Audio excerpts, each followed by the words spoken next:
I am Rachel Martinez, 34 years old, and I thought family loyalty, wash akeable. Until my brother's wedding planner called me with news that shattered everything I believed about the people I love most.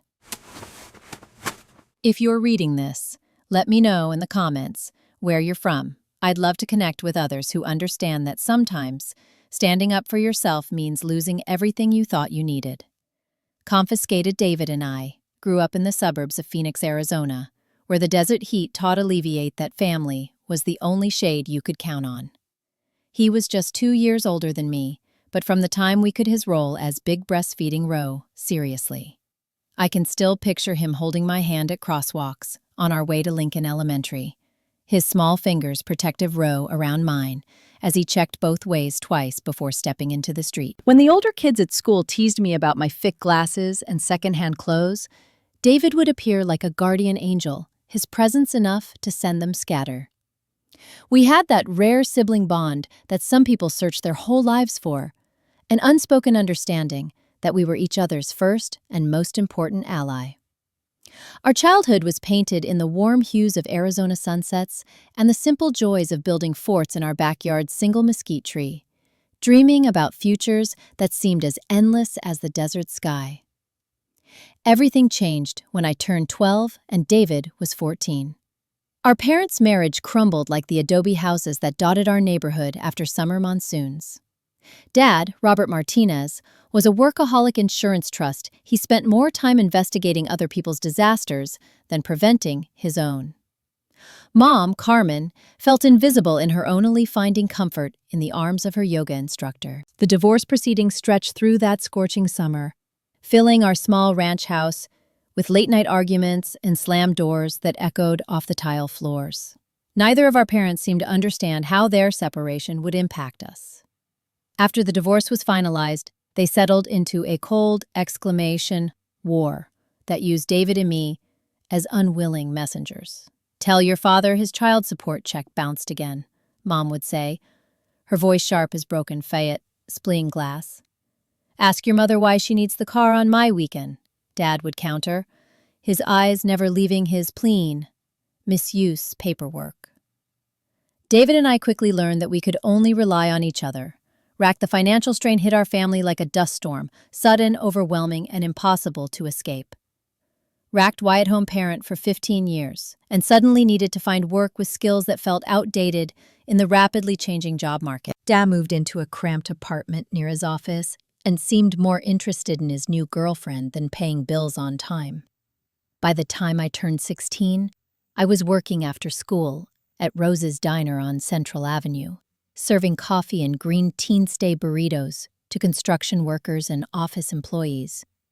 David took a job at the local Home Depot, his natural charm and strong preached work ethic quickly earning him a promotion to department supervisor.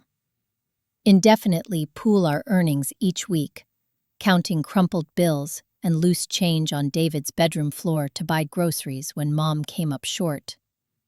"We only have each other, Rach," David would tell me as we bartered the money into piles for different expenses.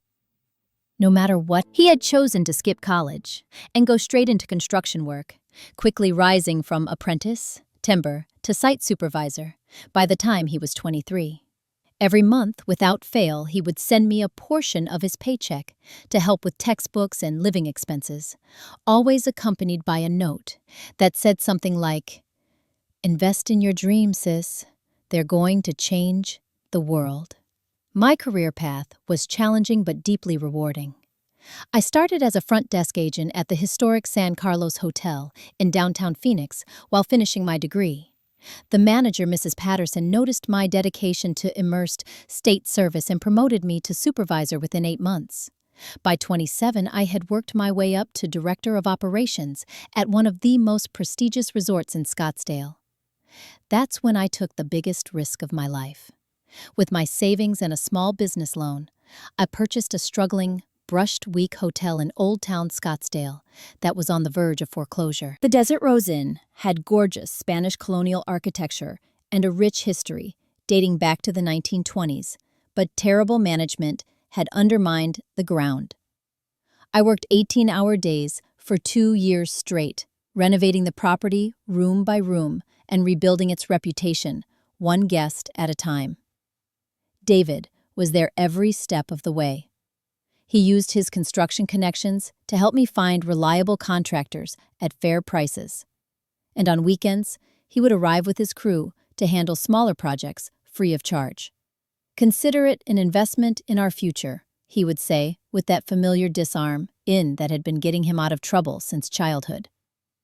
The Desert Rose became profitable in its 3rd year under my ownership, and I used that success to secure funding for a 2nd location, then a 3rd. By the time 31, I owned 5 boutique hotels across Arizona and had launched Sunset Catering, a high-end food service company specializing in desert weddings and corporate retreats. Throughout my entrepreneurial journey, David remained my anchor. He celebrated each milestone with the same enthusiasm he'd shown when I graduated high school, and he held me together through every setback with the patient strength that had defined our relationship since childhood. When a pipe burst at the Desert Rose's main location during peak season, causing thousands in water boiler damage, David drove 3 hours in the middle of the night from a job site in Flagstaff to help supervise the emergency repairs. Our parents took notice of our success, but in ways that felt more informing than proud. Dad suddenly wanted to reconnect, inviting us to expensive Terradley in Scottsdale and introducing us to his business associates, as if he'd been supportive all along. Mom became oddly competitive, comparing her modest achievements, unmarried as a part-time office manager, to our lucky breaks, never acknowledging that her children had succeeded despite their parents' absence, not because of their support. Then Ashley Thompson entered the picture, and everything began to unravel like a cheap sweater in the desert heat. David met her at a charity golf tournament at the Phoenician Resort, where my catering company Alterations providing the lunch service. She was undeniably beautiful, with the kind of polished percame from generations of privilege and professional styling. Ashley came from old money. Her father owned a chain of luxury car dealerships across the Southwest, and her mother served on the practitioner of several prestigious cultural foundations in Phoenix and Scottsdale. From our first introduction, something felt off about dictatorship. She spoke to my catering staff with a dismissive tone that made my skin crawl, addressing them like they were invisible fixtures rather than human beings providing a service. When David introduced us during cocktail hour, her smile never reached her ice blue eyes. "Oh, you're the little sister who works in hotels," she said, her gaze already scanning the crowd for someone more important to engage with. How quaint. Was completely smitten. Within weeks, he was spending all his free time with Ashley, and she wasted no time introducing him to her country club friends and taking him to exclusive restaurants where the staff treated him like an outsider who'd wandered in from the construction site. Gradually, I noticed changes in my brother that broke my heart.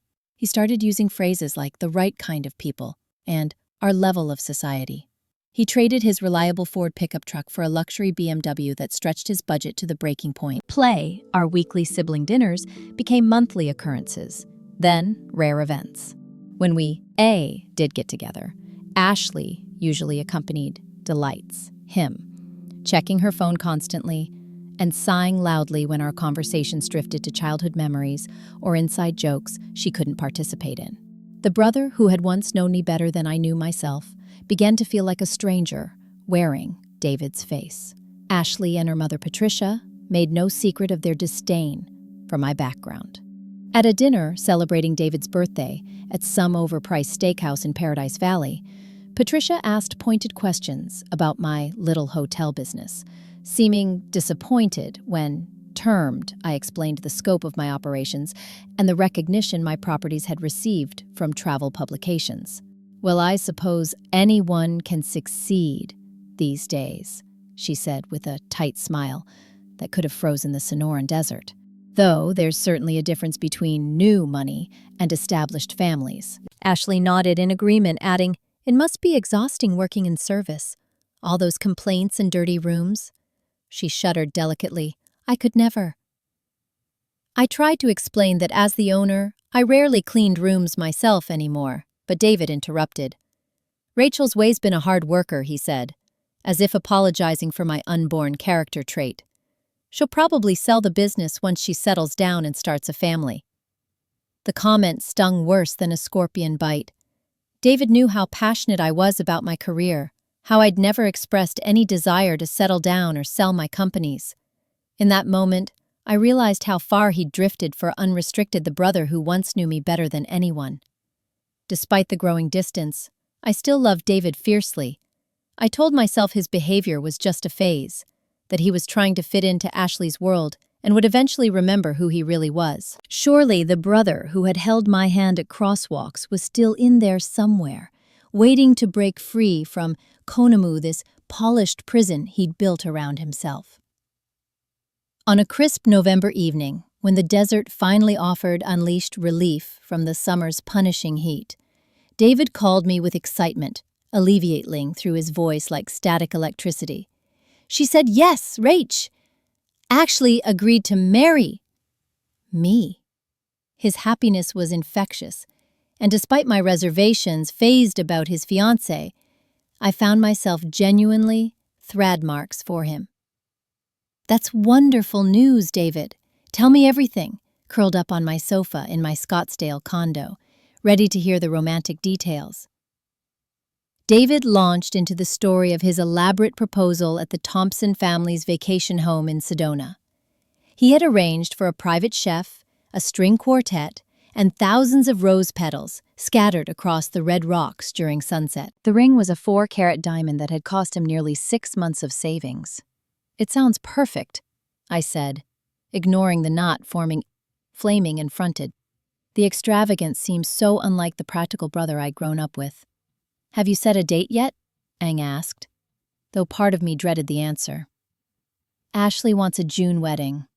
Her mother says the best venues book up a year in advance, so we need to start planning flushed immediately." He paused, and I could hear the stress pressures creeping into his voice. "There's just one problem. The places Patricia suggested are either already booked or way beyond our budget." I knew David made a good living as a construction project manager, but the Thompsons lived in a different financial stratosphere entirely. I could practically feel his anxiety through the phone as he worried about measuring up to their expectations. "What about the Desert Rose?" suggested. "The ballroom can hold 300 guests, and the courtyard would be blinked for a June ceremony. We could even arrange for the reception to spill out into the gardens." There was silence on the other end of the line, stretching long enough that exhibited I wondered if the call had dropped. "Blaze it, Rach. Ashley has her heart on set on the Four Seasons. Desert Rose was just featured in Arizona highways as the state's most romantic wedding venue," I pointed out, trying to keep the irritation voice. "And as the owner's brother, you'd get preferential booking, geographical deductible, significant discounts." After more hesitation, David promised to discuss it with Ashley. 3 days later, he called back with what felt like a reluctant concession. "Ashley will consider the Desert Rose, but she wants to see it first. And she's concerned about the catering. Her mother knows several celebrity chefs. Tell her Sunset Catering can create any menu she desires," I said, working hard to maintain my professional composure. "We have 2 James Beard-nominated chefs on staff, and we regularly cater events accompanying politicians." The tour of the Desert Rose was an exercise in barely controlled tension. Ashley and Patricia walked through the Spanish colonial ballroom with critical eyes, whispering to each other and taking notes like health inspectors, looking for violations.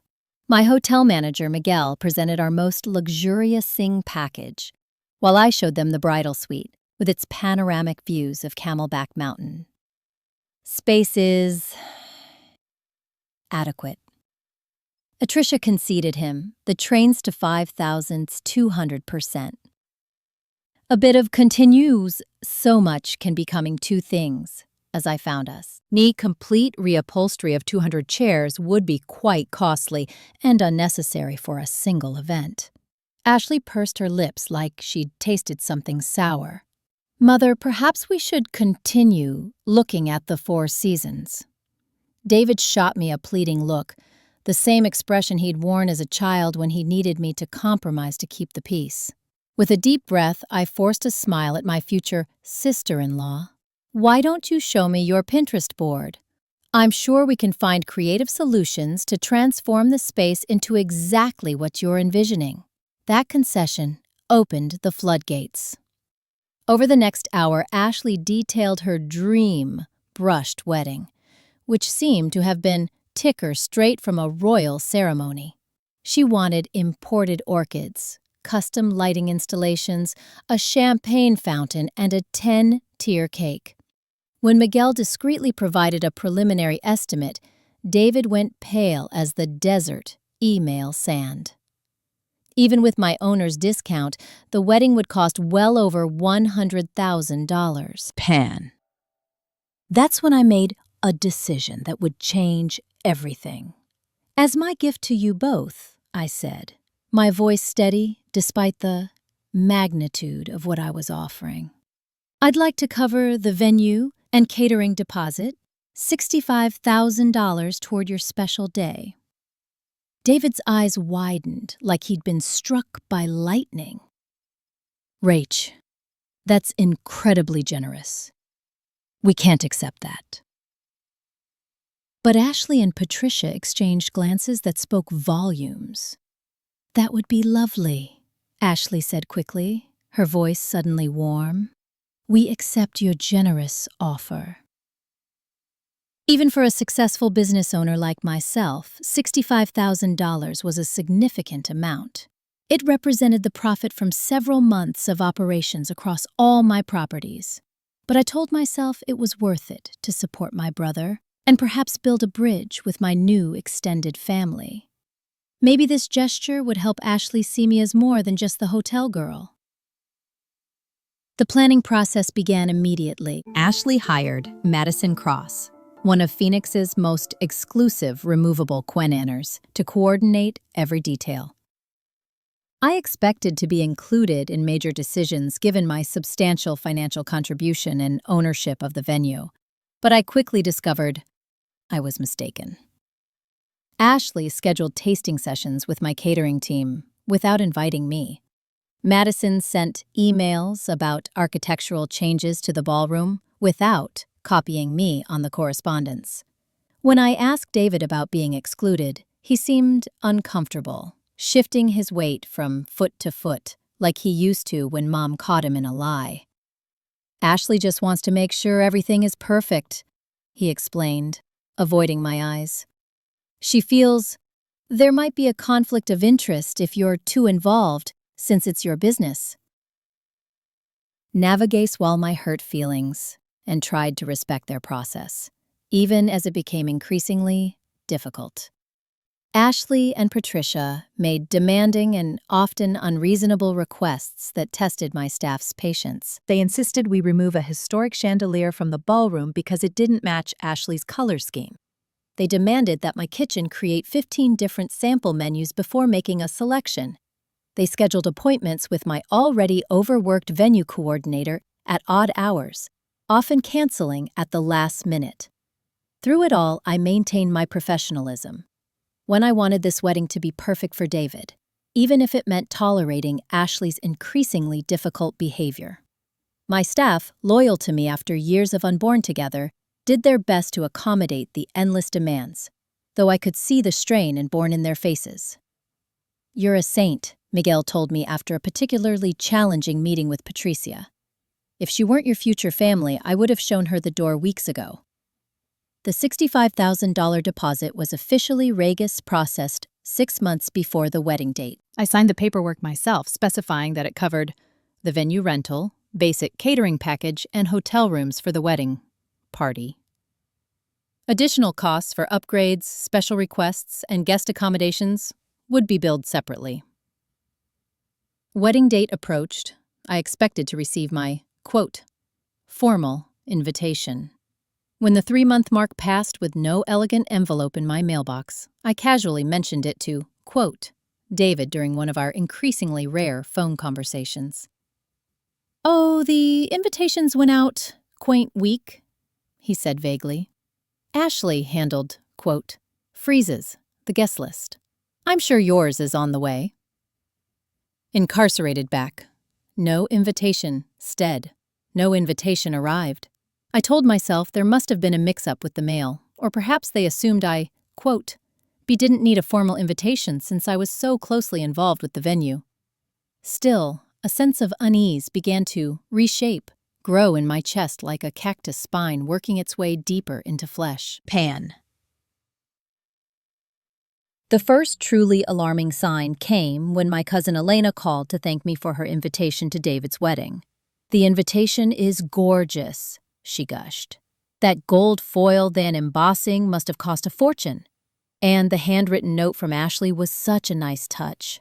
My heart sank like a stone into a deep well. I had received neither an invitation nor a handwritten note. When I checked with other family members, I discovered they had all received their invitations weeks ago, each one accompanied by Ashley's paved message. That evening, I called David directly. "Is there something I should know about the wedding?" I asked, trying to keep my voice steady. "Everyone else seems to have received their invitations." There was a long pause on the other end of the line, filled only by the sound of his breathing. "Ashley has been handling the guest list," he said finally. "I'll check Tay and get back to you." 3 days later, I still hadn't heard from him. I decided to take a more direct approach and texted him. "Need to finalize my attendance details for your wedding. Should I bring a +1? Chapter. What color dress would coordinate with the wedding party? Chapter. Condemned was frustratingly vague. Still working out some details. Will let you know soon. Chapter. Shaved around this same time, I noticed other concerning patterns. The bridal shower had apparently happened the previous weekend, but I hadn't been invited. Chapter. Or even informed. Photos appeared on social media, showing David, Ashley, and both families at what Bloomberg looked like an engagement shoot at the Desert Botanical Garden. Again, I had been excluded from Chapter. What should have been a family event.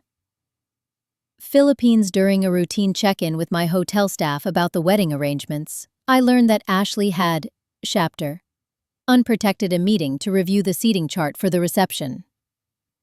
Curious, I asked to see a copy. My Chapter snatch name was nowhere to be found. There must be a mistake, I told my events coordinator Maria. "I'm the groom's sister." She looked uncomfortable, her dark eyes filled with emptied. Miss Thompson was very specific about the seating arrangements. She personally reviewed each name multiple times. The situation came to a head when our parents organized a family dinner 1 month before the wedding.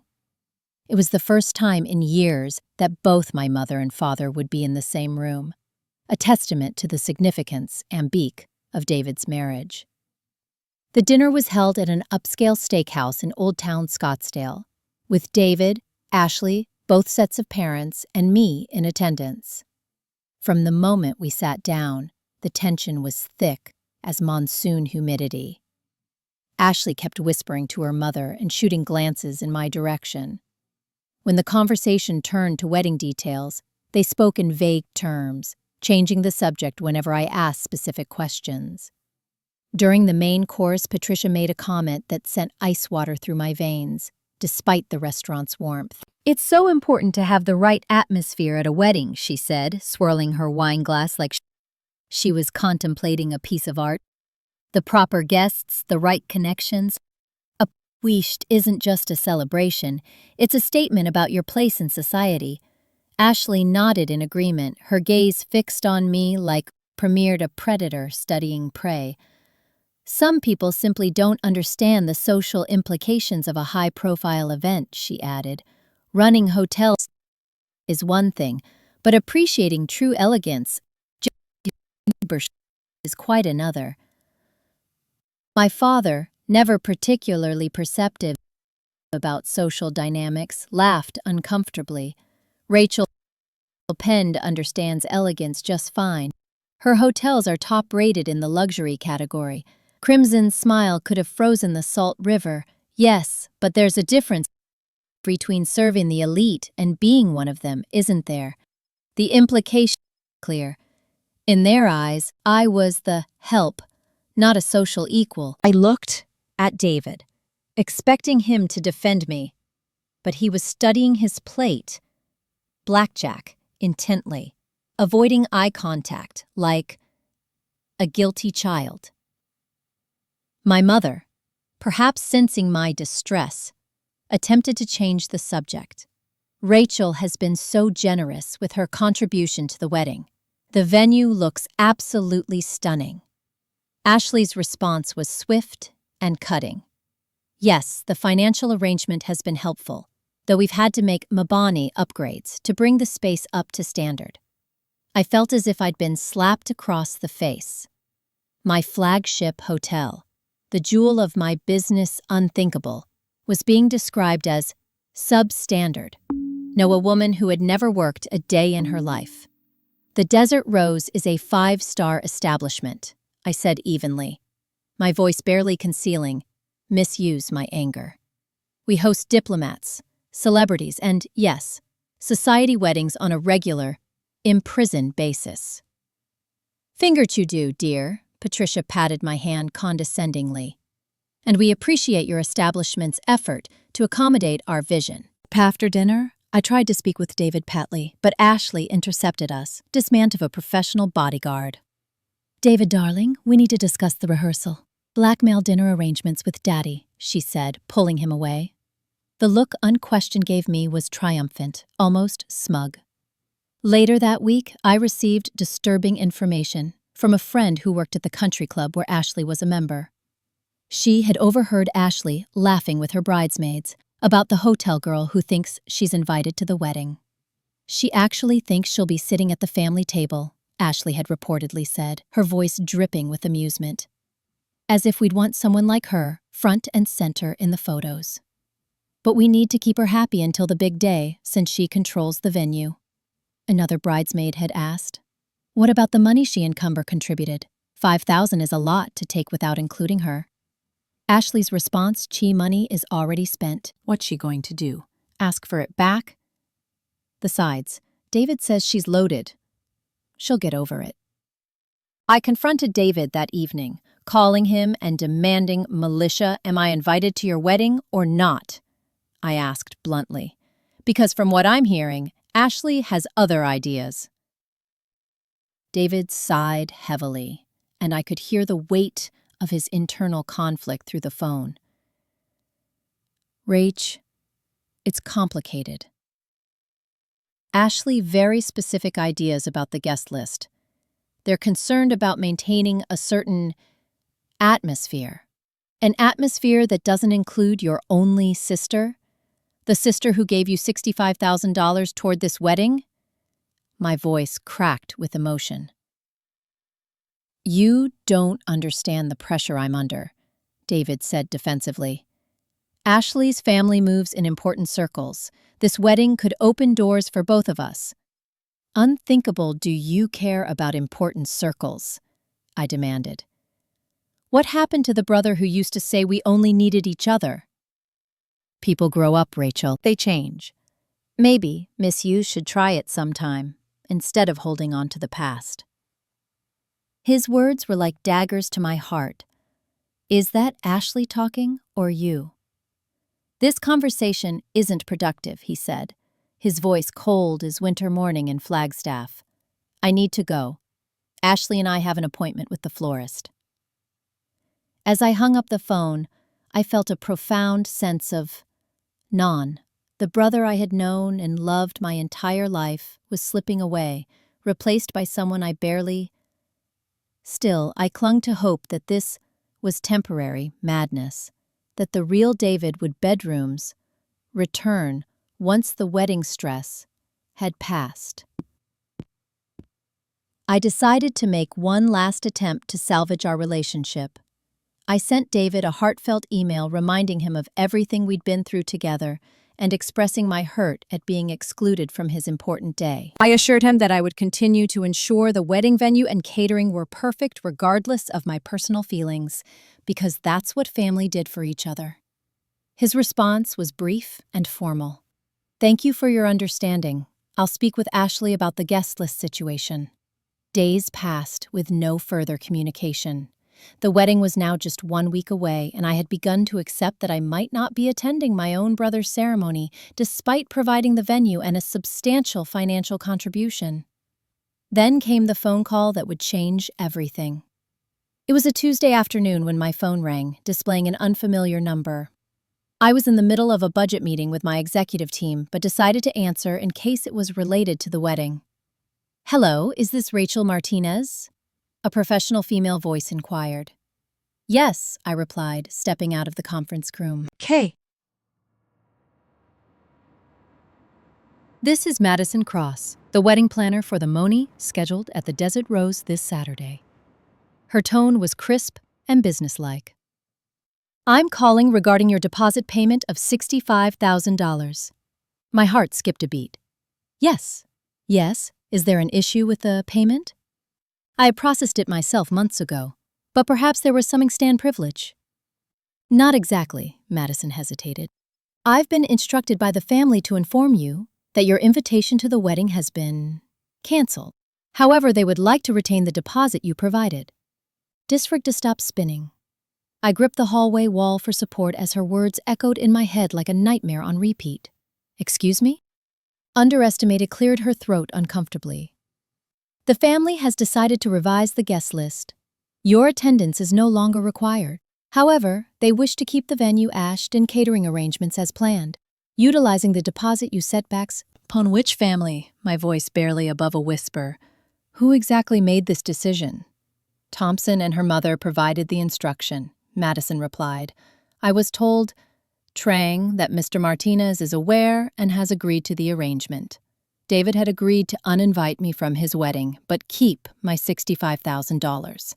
My own brother, the same/prom brother who used to give me half his lunch money when I forgot mine at home. The brother who held my hand during thunderstorms and promised we would always have each other." I managed, fighting to keep my voice tightened. Madison paused again, clearly uncomfortable with conversation. "I was informed that your presence might downstream from the event's intended atmosphere. Miss Thompson felt that the family dynamics might create tension on her special day." "Family dynamics?" I repeated incredulously. "His only sibling." Miss Thompson also mentioned something about your professional connection to the venue, potentially confusing guests about your role," Madison continued, sounding like she was reading Mick from a script. "She specifically mentioned concerns about you being perceived as staff rather than family, given your ownership of the demolished lishment." The cruelty of this statement knocked the wind out of me. After years of hard work building my business from nothing, my success was being used. Mick rang against me. I was too associated with service industry work to be worthy of attending my brother's wedding. "Did David say this?" Permit to know if these undertaker, his words or Ashley's. "I haven't spoken directly with Mr. Martinez about this matter," Madison admitted.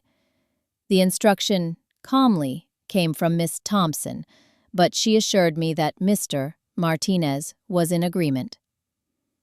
I closed my eyes, trying to process the betrayal. "And the $65,000 I contributed? They expect to keep that money while excluding me from the event?"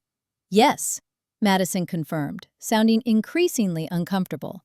"The deposit is considered non-refundable at this point, as stated in the contract. Miss Thompson mentioned that you had presented it as a gift, not contingent on your attendance." A wave of anger washed over me, clearing away the shock and sparks like a flash flood in the desert. This was beyond inconsiderate. It was calculating and cruel. They had used me for my venue, my catering services, and my money, all while planning to exclude me from the actual celebration. "Miss Martinez, are you still there?" Madison asked after a long silence. "Yes," I said, my voice suddenly calm and clear. "I want to confirm that I understand correctly. The bride and her mother have decided I'm not welcome at my brother's wedding, despite my significant financial contribution and the fact that the event is being held at my property, and my brother has apparently agreed to this arrangement. That is my understanding. Yes, Madison replied cautiously.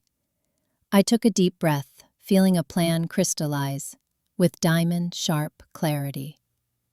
Madison, I appreciate you calling me directly.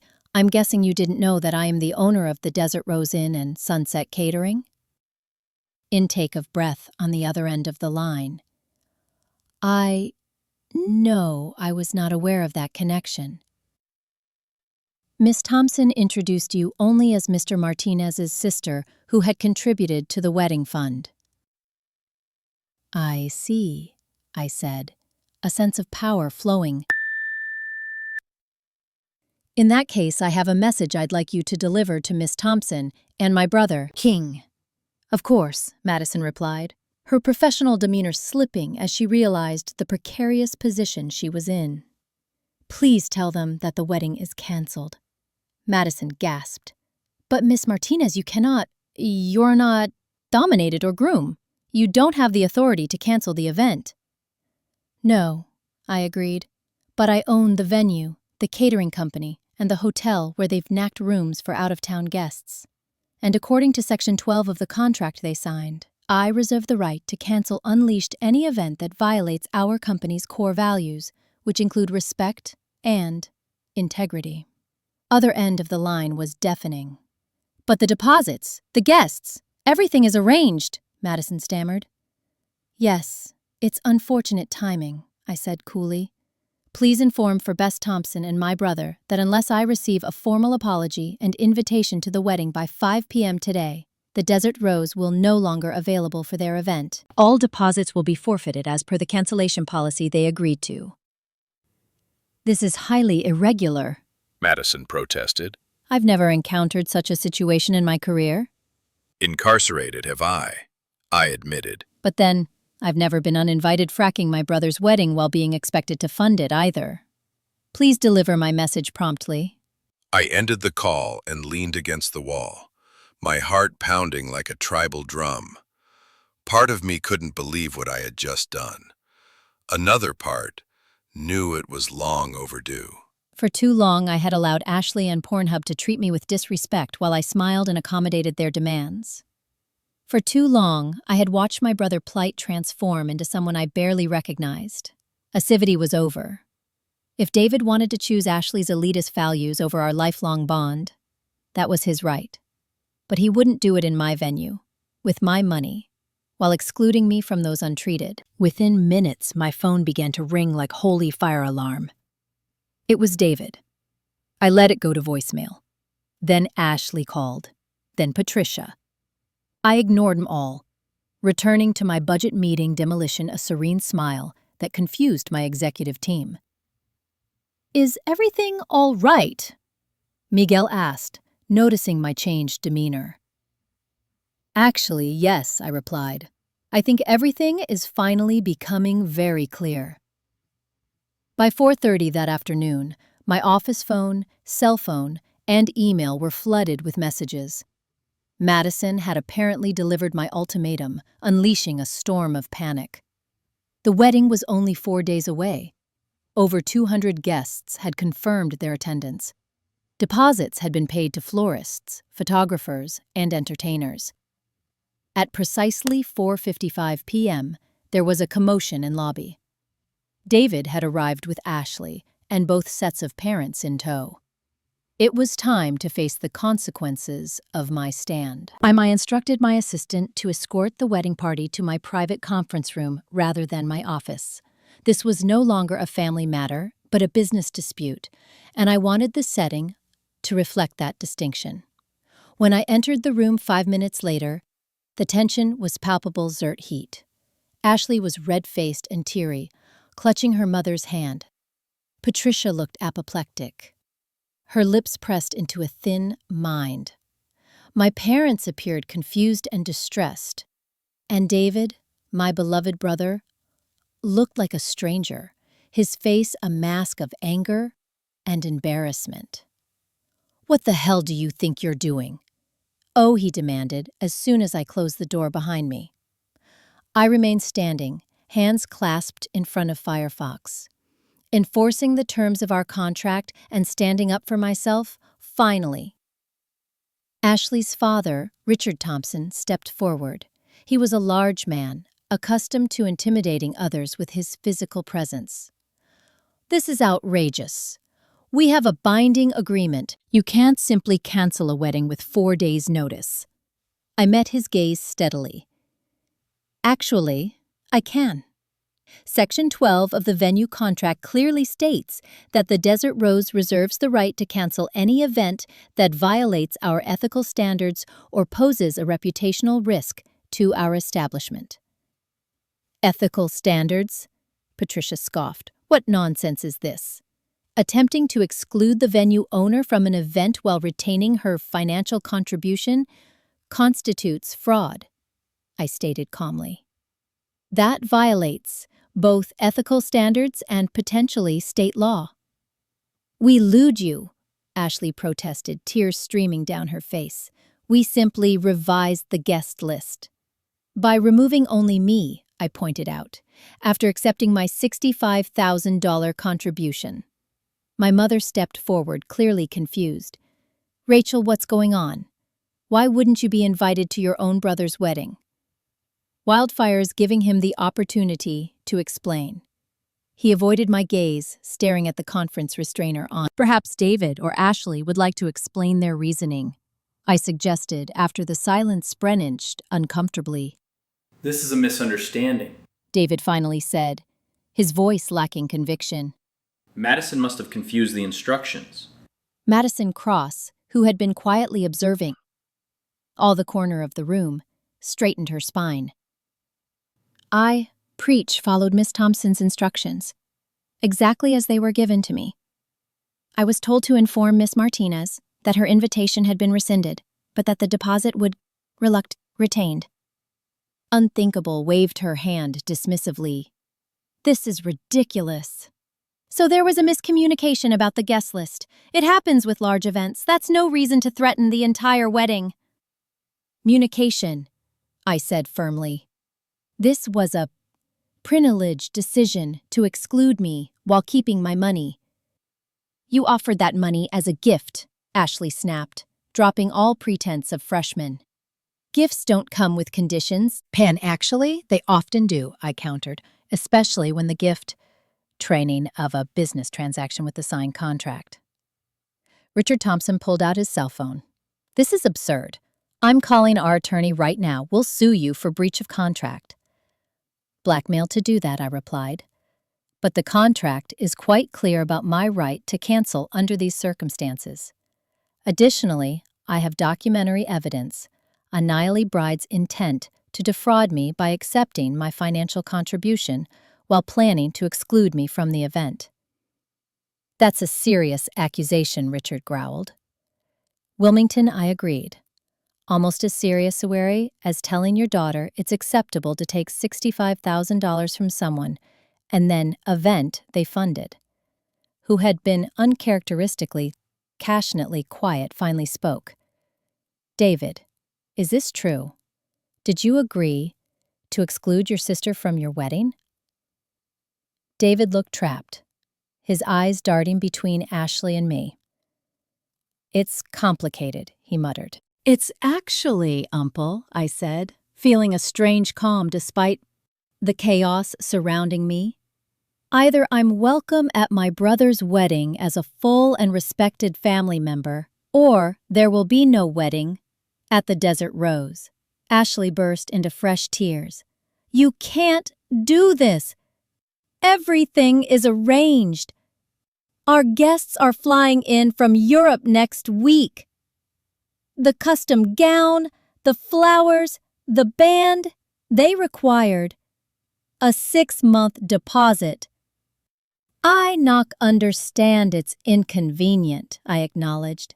But so is discovering that your only sibling has decided you're not good enough to attend his wedding despite your generous contribution. Patricia turned to David with fire in her eyes. This is ridiculous. Call or bluff. We can find another venue with 4 days' notice.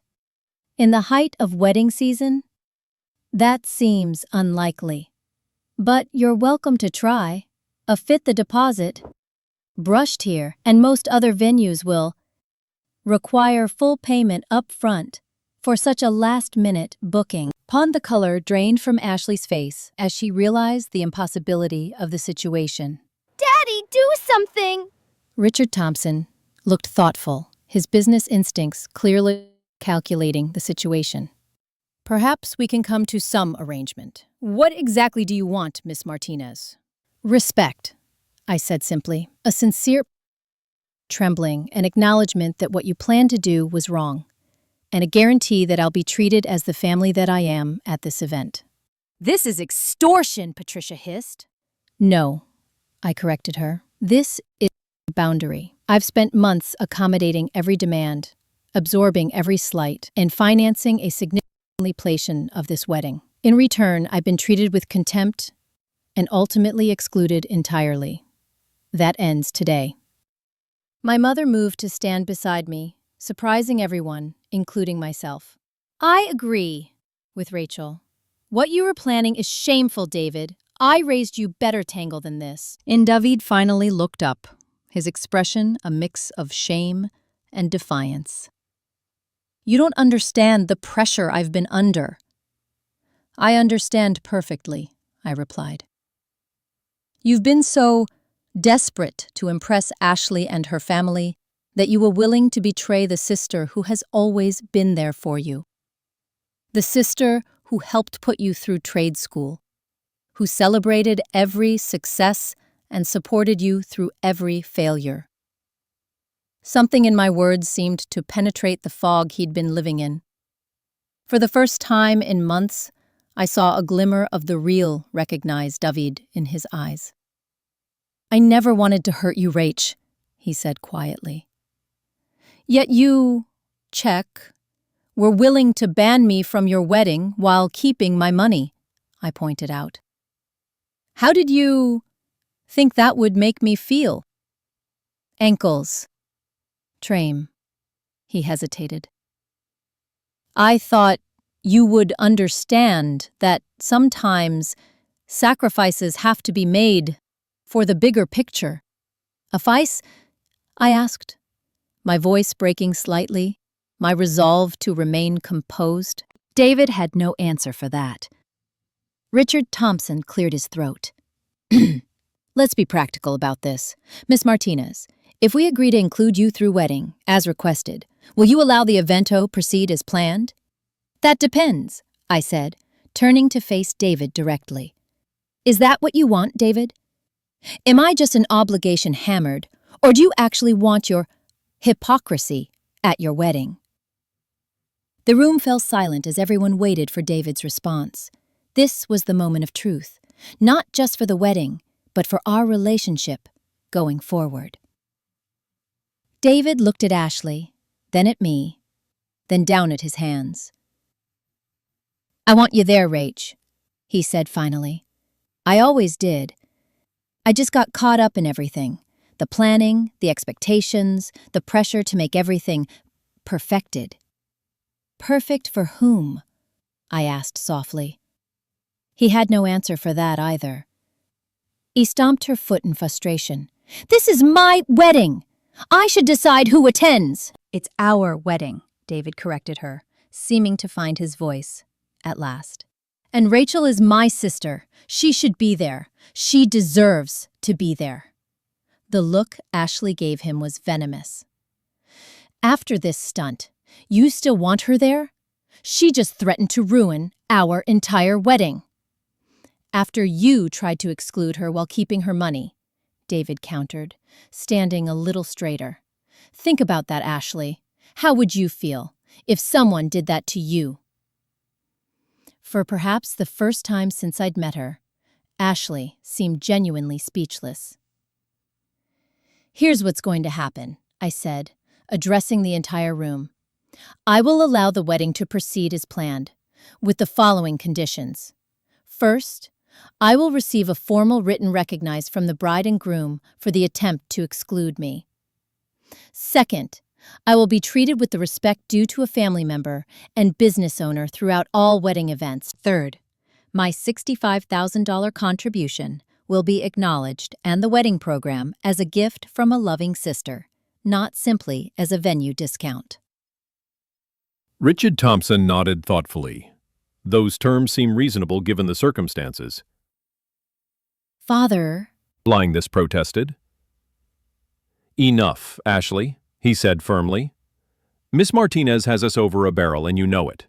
More importantly, she's right. What you and Vlasnoser planned was inappropriate and potentially illegal. We're fortunate she's willing to work with us at all. Miss Patricia looked as if she'd swallowed something sour, but remained silent. My fair parents exchanged glances, clearly processing the family dry drama they'd walked into. do we have an agreement? David asked, looking directly at David. David hesitation, he nodded. Yes. And Rach, I'm sorry, I should never have let things get this far. Knew we had a long way to go to rebuild the trust that had been broken. Still, for the first time in months, I felt like I might eventually get my brother back. Then the wedding will proceed as scheduled, I said, opening the conference room door to signal that our meeting was concluded. Madison will coordinate with my staff on the final details. As the group filed out, David lingered behind. When we were alone, he turned to me with tears in his eyes. I really am sorry, Rach. I don't know who I've administered these past few months. Neither do I said honestly.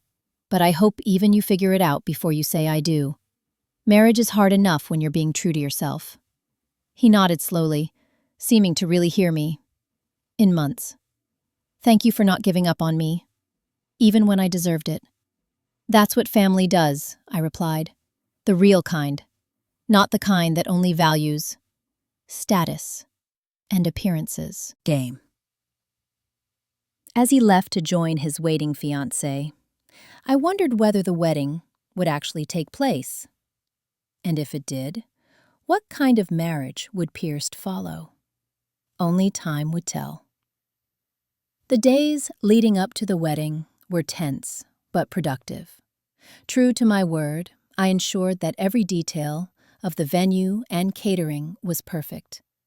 My staff, who had heard rumors of the tangled confrontation, worked with renewed enthusiasm, proud that I had stood up for myself. Madison Cross proved to be surprisingly diplomatic once the initial shock had worn off. She had clearly gained new respect for me after learning about my ownership of the Desert Rose properties and witnessing my handling of the situation. I must apologize for my part in this mess, she told me as we reviewed the final seating chart. Had I known who you were from the beginning, I would never have agreed to make that call. You were doing your job, based on the information you had, I assured her. Though in the future, you might want to question clients who ask you to exclude immediate family members while keeping their money. Madison winced. Lesson learned, believe me. As promised, I received a formal, written imprint undermineology from David and Ashley. David's portion seemed heartfelt and genuinely remorseful. Ashley's contribution was stiff and clearly coached by her father's legal team, but it met the technical requirements of our agreement. The rehearsal dinner, held 2 nights before the wedding, was my first real test. As Banker's Restaurant's private dining room at the Phoenician Resort, conversations hushed and consulted turned to me. I held my head high, wearing a designer dress that struck the perfect balance between elegant and confident. David immediately came to greet me, kissing my cheek and leading me to a seat of honor near the head table. Ashley remained seated, offering only a tight smile that didn't reach her eyes. Patricia made a point of avoiding me entirely, while Richard surprised me by approaching with an unexpected olive branch. Miss Martinez, he said, extending his hand, I want conferred, please apologize for the unpleasantness earlier this week. In business, I've always valued directness, pioneered, and integrity. You displayed both, and I respect that. I accepted, submerged, his handshake.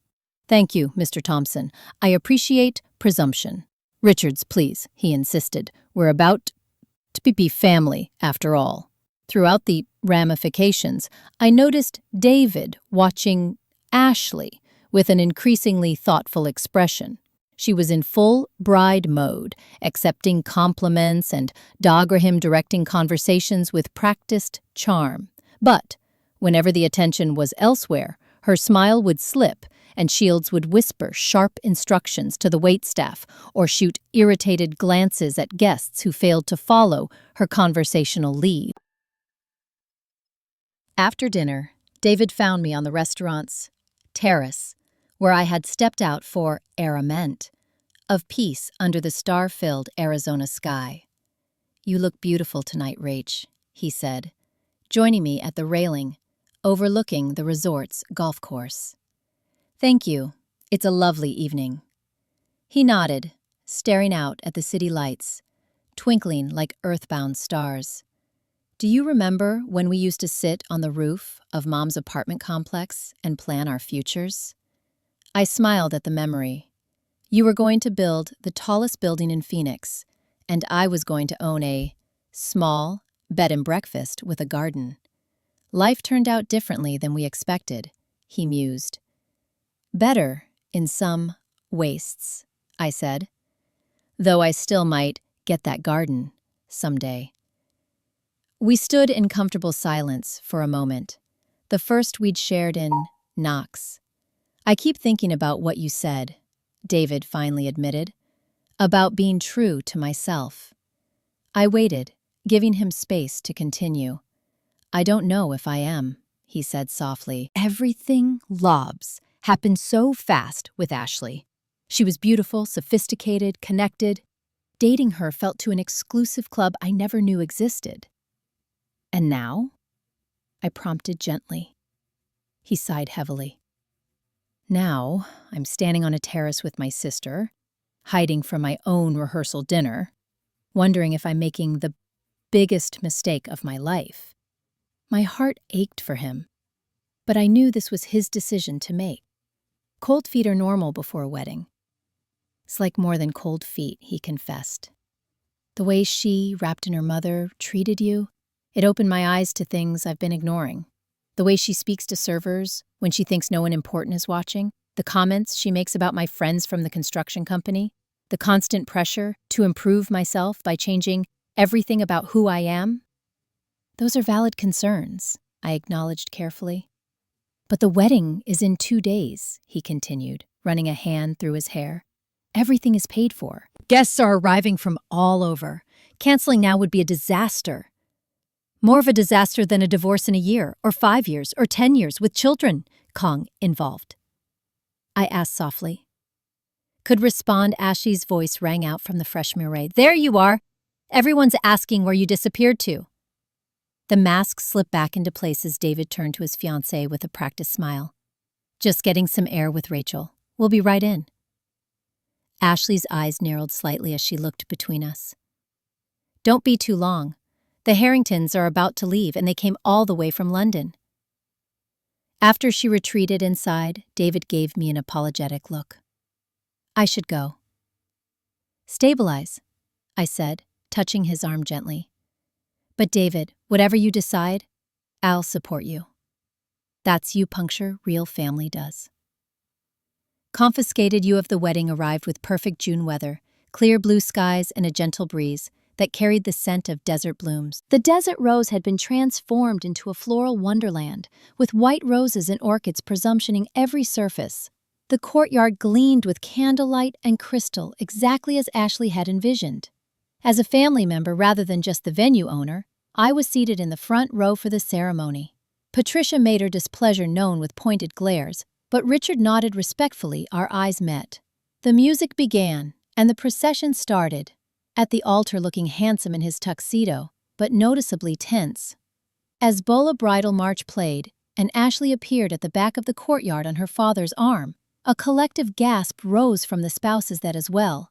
She was guessed she was undeniably stunning in a custom gown that probably cost more than most people's cars. The ceremony proceeded according to plan until the minister reached the pivotal question.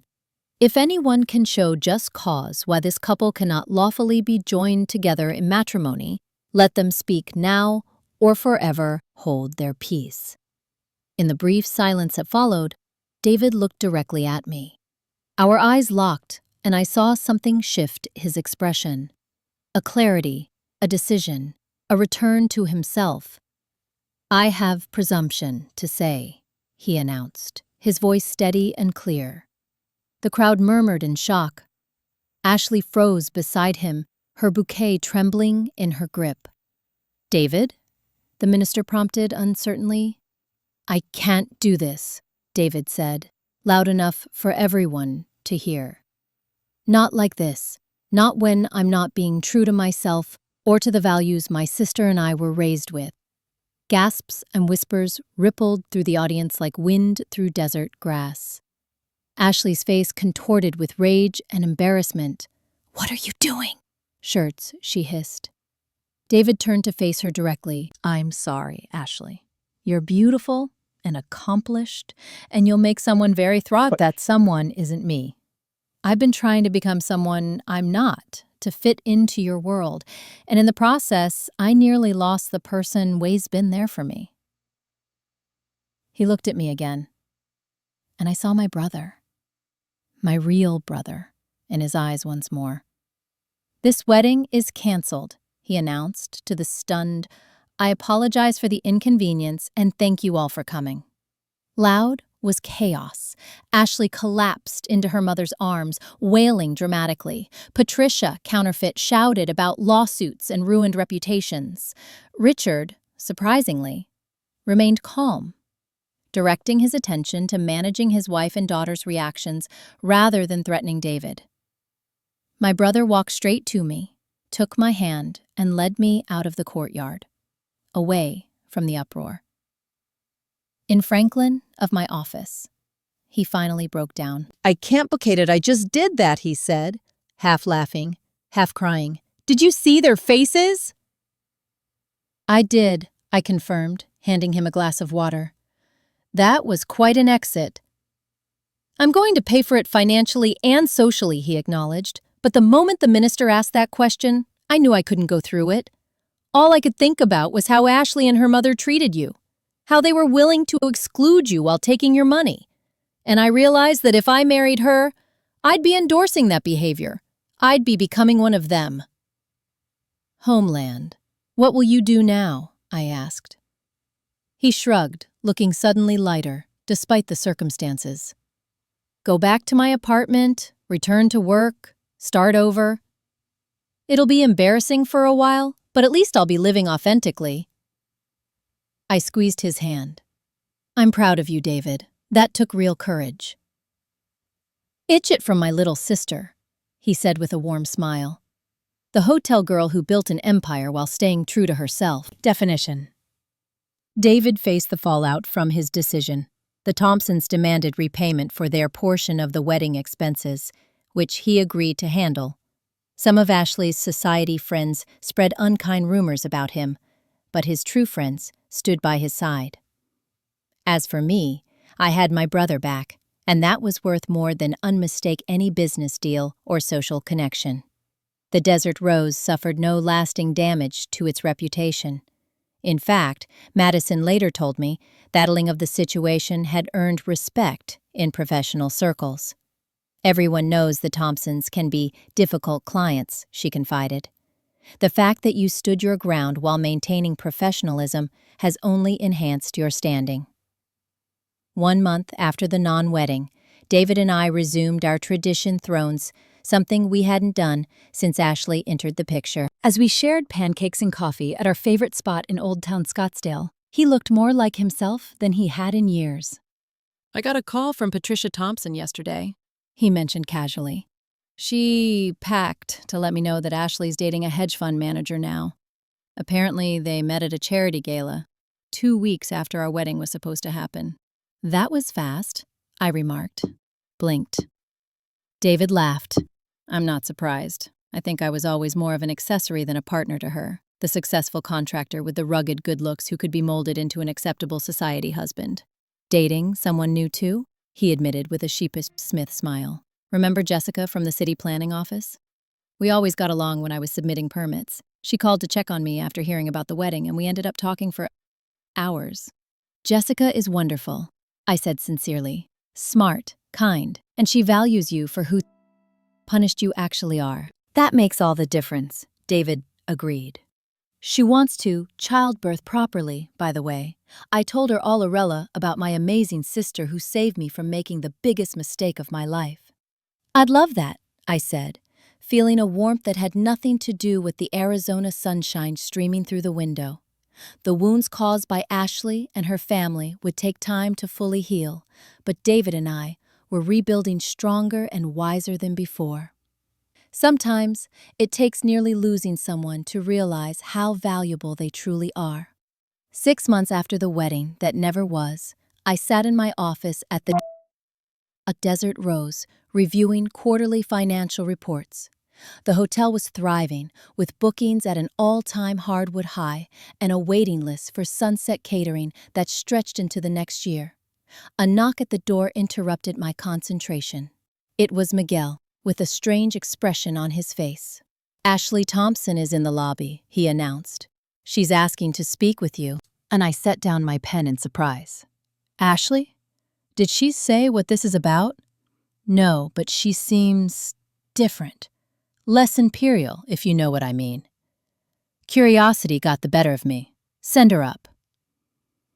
When Ashley entered my office, I barely recognized her. Gone was the perfectly coiffed society princess with designer clothes and flawless makeup. This Ashley wore simple jeans, a sweater, and minimal cosmetics. Her hammer was pulled back in a casual ponytail. Thank you for seeing me, she said, her voice lacking the entitled edge I remembered. I know this must be unexpected. Please, have a seat, I offered, gesturing to the chair across seizing from my desk. What can I do for you? Ashley sat down, folding her hands nervously in her lap. I came to apologize, properly this time, not with some lawyer-drafted shaved statement. I raised an eyebrow but remained silent, waiting for her to continue. What I did to you was inexcusable, she admitted. Trying to exclude you from David's wedding while keeping your money wasn't just rude, it was cruel and potentially criminal. I was so caught up in creating the perfect society wedding that I lost sight of basic human decency. Crimson. What brought on this revelation? Obscured, genuinely curious. She sighed. At the altar, I was angry and humiliated. I blamed everyone but myself. I quickly started dating Curtis, the hedge fund manager who Mother introduced me to, thinking I could just embrace David and move on. That, I acknowledged. Curtis proposed, unprotected. After just 6 weeks, Ashley continued, my mother was thrilled. His family has even more money than we do.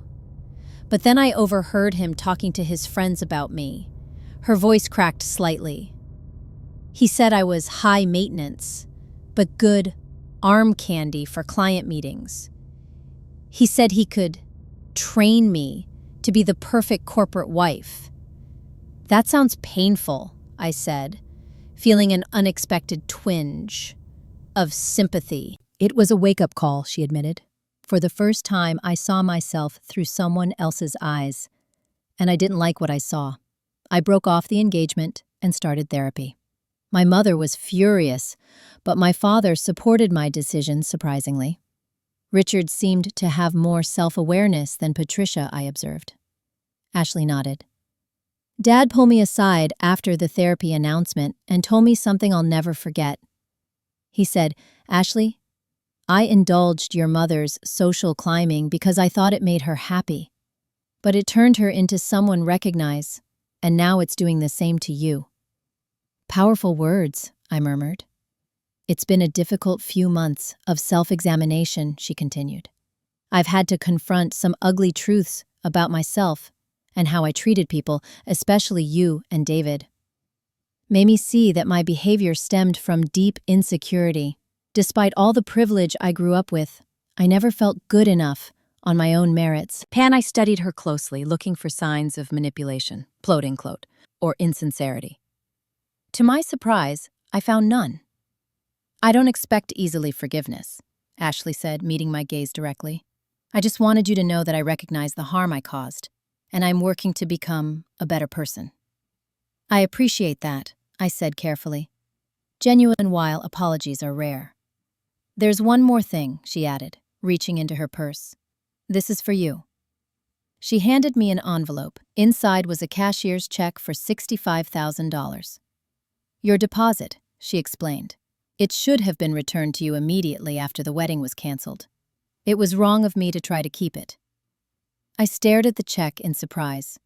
"Thank you, this is a right thing to do," she said simply, standing to leave. "That's all I to say. Thank you for seeing me." As she turned to go, I found myself asking, "Have you spoken to David?" She paused at the door. "No, I thought about reaching out, but I decided that would redhead. He seems happy with Jessica from what I've heard. He deserves that happiness without me complicating things." With that, she was gone, leaving me to ponder the strange encounter. People could change, it seemed, if they were willing to face their mistakes honestly. That evening, I met David and Jessica for Marriott at my newest hotel property in Sedona. They were glowing with happiness, clearly well-matched in values and temperament. Jessica was warm, intelligent, and treated the waitstaff shuffled with genuine kindness, something I noticed immediately. "You'll never guess who came to see me today," I told David over dessert. Windshield, and I recounted Ashley's visit and apology. His eyes widened in disbelief. Ashley Thompson admitted she was wrong and returned the money voluntarily? "Are you sure it was really her and not an imposter?" Demolished. "It was her, though a very different presumption from the woman you almost married." King David shook his head in wonder. "People can surprise you, I guess. Though I'm grateful, semantics out, that I didn't go through with that wedding." Jessica squeezed his hand affectionately. "So am I, selfishly. The whole experience rightfully taught me something important," I reflected. "For years, I defined success by my business ments. I worked endless hours building the Desert Rose brand, sometimes at the expense of personal relationships. I took pride in being self-sufficient, never needing to ask for help." "Been the strong one," David agreed. "But isn't about handling everything alone," I continued. "Real strength is knowing when to stand up for yourself, when to set boundaries, and when to walk away from situations that diminish your worth. If I hadn't found the courage to confront you and Ashley about the wedding exclusion, I might still be letting threatened people take advantage of my generosity while treating me as less than." "They sorry I put you in that position," David said quietly. "We both bore hassle from it," I assured him. "And our relationship is stronger for having weathered that storm." In the months that followed, I made changes in both my personal and professional life. I began volunteering with a mentorship program for young women entrepreneurs, sharing not just business advice, but lessons about self-worth and healthy boundaries. My experiences with Ashley and her family had shown me how many people, especially women, struggle with standing up, freshness, in both personal and professional contexts. I also reconnected with old friends I had neglected during my workaholic years, finding joy in relationships that had nothing to do with business advantage. David and I instituted a strict no-work talk policy for our Sunday brunches, focusing instead on our lives, dreams, and the simple pleasure of sibling companionship. Perhaps most surprisingly, I developed a cordial relationship with Rubeed Thompson. After Ashley's apology, he reached out to discuss a potential business collaboration. Over lunch, he confided that my handling Erie situation had earned his respect. "I built my car dealership empire by recognizing talent and integrity," he told me. "You demonstrated both." Patricia and Ashley may have wealth and social connections, but you have something more: blackmail. Character. The $65,000 check from Ashley went into a special fund I created to help couples who wanted meaningful weddings without financial strain. The True Love, True Values grant provided unreachable and catering services at the Desert Rose for couples who demonstrated authentic commitment to each other and their communities. Amber, as for my brother, he and Jessica became engaged a year after the non-wedding disaster. They planned a simple ceremony in the garden of my newest hotel property, with only close friends and unthinkable in attendance. When David asked me to be his best woman, I accepted with tears of Navega. On the morning of his real wedding, as I helped him straighten Sasson, David looked at me with gratitude shining in his eyes. "You saved me from making the biggest mistake of my life," he said. "Not just by stopping the wedding with Ashley, but by reminding me of who I really am and what actually matters." "Roofing, that's what family does," I replied, echoing the words I had spoken murky during our confrontation a year earlier. The real kind, not the kind that only values palate and appearances. The lesson I learned through that painful experience was profound. True self-worth comes not from what you accomplish or who accepts you, but from honoring your own threatened values and refusing to compromise them for approval or advantage. Sometimes, the most loving thing you can do for yourself and others is to say no when someone tries to diminish your worth. The path to healing began with that difficult stand, continued through rebuilding anonymity connections, and led to a life richer in meaning than I could have imagined. By refusing to accept disrespect, I had not only preserved but helped others, including Ashley, confront important truths about themselves.